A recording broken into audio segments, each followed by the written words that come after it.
মোল্লামুজ মোল্লাতন্ত্র একটা কথা বলি, এরা হইল মোল্লামুজ। মোল্লাতন্ত্র কিন্তু ইসলাম নয়, ইসলাম কিন্তু মহান। ভদ্রলোক আছে সরাসরি শরীয়তের উপর আপত্তি করে না, ইসলামের উপর আপত্তি করেন। বলছি ইসলাম তো অনেক মহান, কিন্তু মোল্লাতন্ত্র এটা হলো সমস্যা।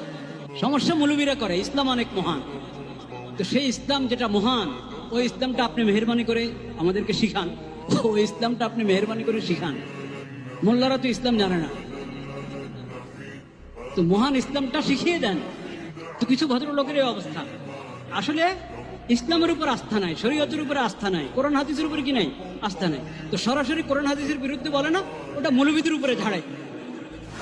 এদের কথার এই 500 টাকা 1000 টাকা যারা মানুষের ঘরে খায়া লিল্লা খায়া যারা বড় হইয়া বড় বড় কথা বলে, এদের কথা এদের কোনো সেন্স কাজ করে বলে আমি মনে করি না।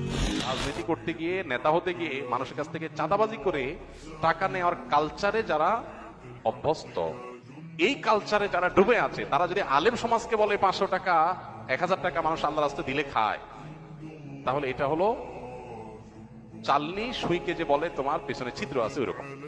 তো মাকে বলবো এদেরকে পেটে ধারণ করো না মা। বা ইভেন মৌলানা মৌলভী সাহেবদের ঘরে যে মায়েরা বোনেরা, তাদেরকে বলবো তোমরা এদের বাচ্চা পেটে নিও।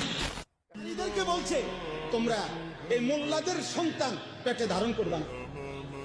এত বড় জঘন্য বেয়াদব বাংলাদেশে আরেকটা কেমনে জন্ম নিয়া এই ফ্যাসিস্ট পরবর্তী 5ই আগস্ট যেই সময় জালেম পলায় গেল, এরপরে এই জালেম কেমনে থাকলো এটা আশ্চর্য লাগতেছে।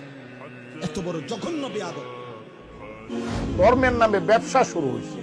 এই যে ব্যবসায়ীর দল, ধর্মের নামে যারা ব্যবসা করতেছে, দিনকে টার্গেট করো, ইমানদারদেরকে টার্গেট করো, আলেম ওলামাকে টার্গেট করো। খোদার কসম খায়া বলি, তোমার মতন ফজলুর রহমানরা কাপড় নিয়েও পালাতে পারবা না ইনশাআল্লাহ।